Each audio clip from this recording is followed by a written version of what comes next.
Hi everybody, so I've had a little lesson on how to say Ceuta. It's actually Ceuta. So I'm here with Francisco and he is the deputy for Vox, which is the political party. It is classed as a right-wing leaning party. Just behind us there are the leaders of the Liberal Party, and yet again, just like across the rest of the world, they are trying to portray this as something that it's not. They support the Agenda 2030.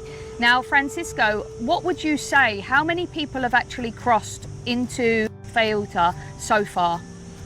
Around 60,000 investors. I don't like to say immigrants, they are investors. Yeah. This city, Ceuta, has 80,000 people and almost the same quantity of persons during 2 days.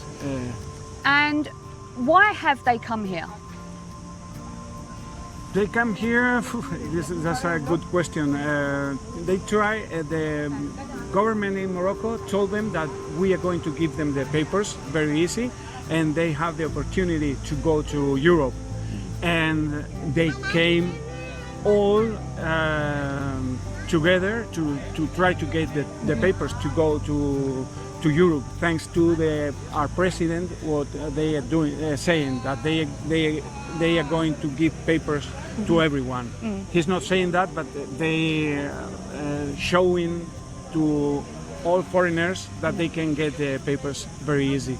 And this is a real problem because obviously for Ceuta, they're not going to stay here, but they are causing problems whilst they're here.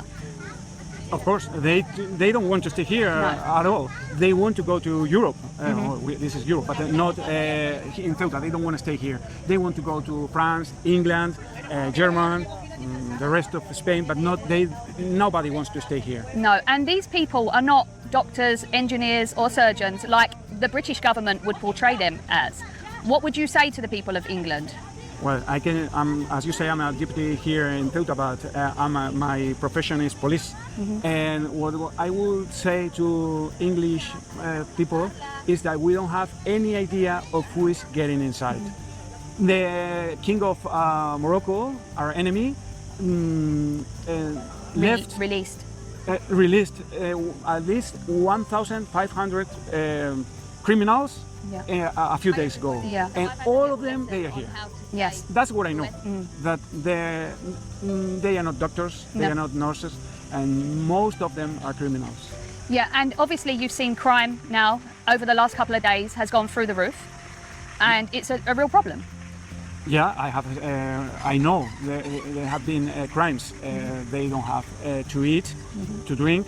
They cannot move to Europe right now.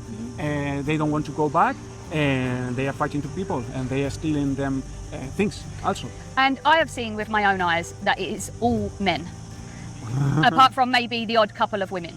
But this is all men, and for the people in England again who would dispute what I'm saying, can you just say for yourself, is it all men that are coming across from Morocco? No, it's irony, no? Yeah. No, they are military age. They are from 17, 18, maximum 30. They are maybe old men, but most of them, they are on military age. Yeah. Of course. And as a political party, Vox, how are you welcomed by your local people? Is it something that people are now actually turning towards a more right-leaning party, or are people still in support of the Liberals? Viewers, when does a border stop being a border and become a corridor? This is what we've got to ask ourselves.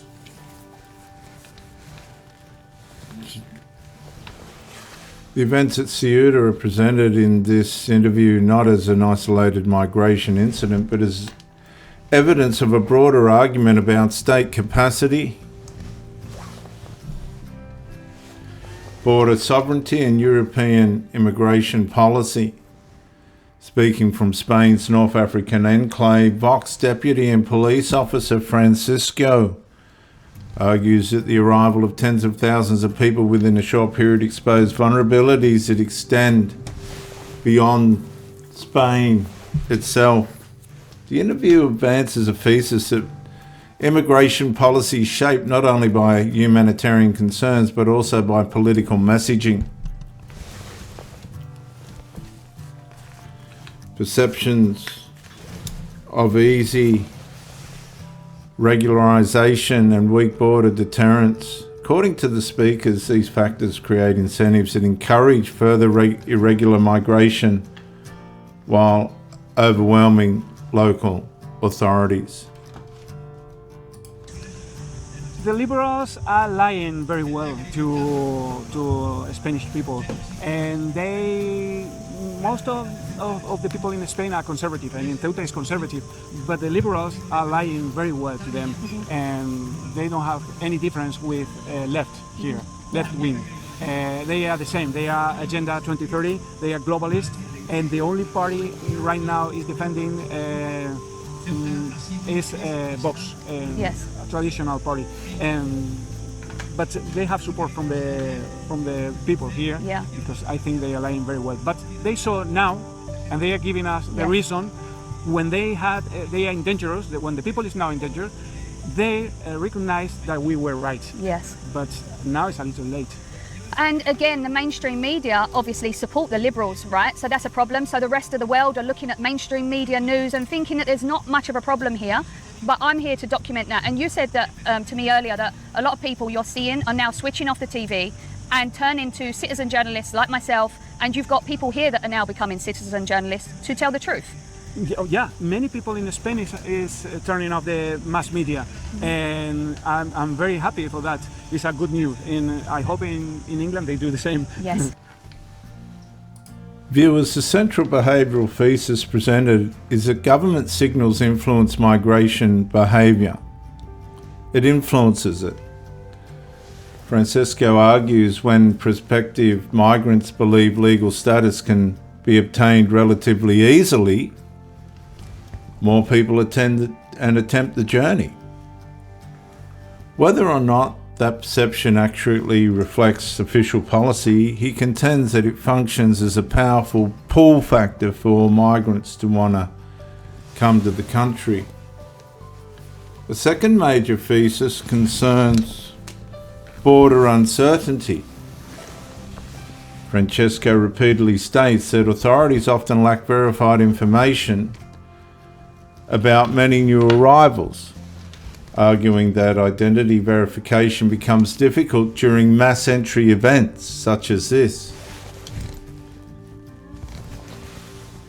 He presents that this is a national security concern rather than simply an administrative challenge. Obviously so. The interview also frames Ceuta as Europe's early warning system.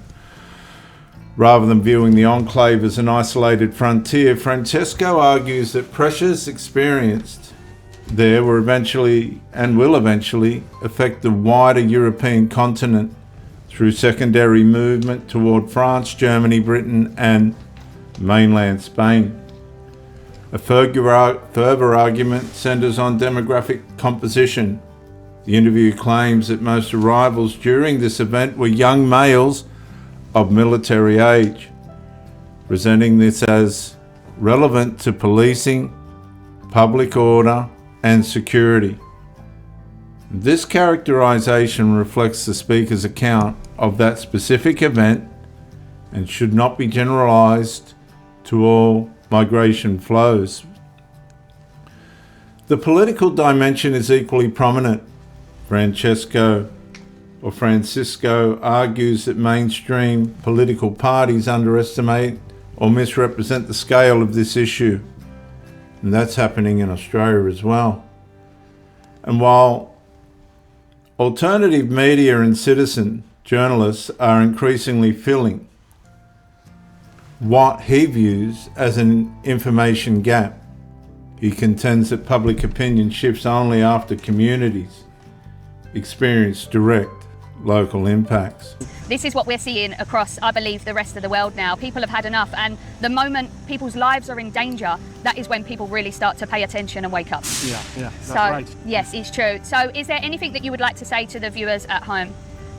This problem we are having here, sooner or later we go over there. This is the door of Europe for drugs, for many things, and for immigrants without any control. believe me, we don't have any idea who is coming here. We don't know nothing about them. They say their name is Juanito, and we put on the ficha Juanito, and we don't know nothing. Maybe we can ask to the country where they suppose they come, but nobody answer us. Yeah. Well, thank you so much for your time. It's been an absolute pleasure talking to you, and I really do hope that you are able to gain control of the country again.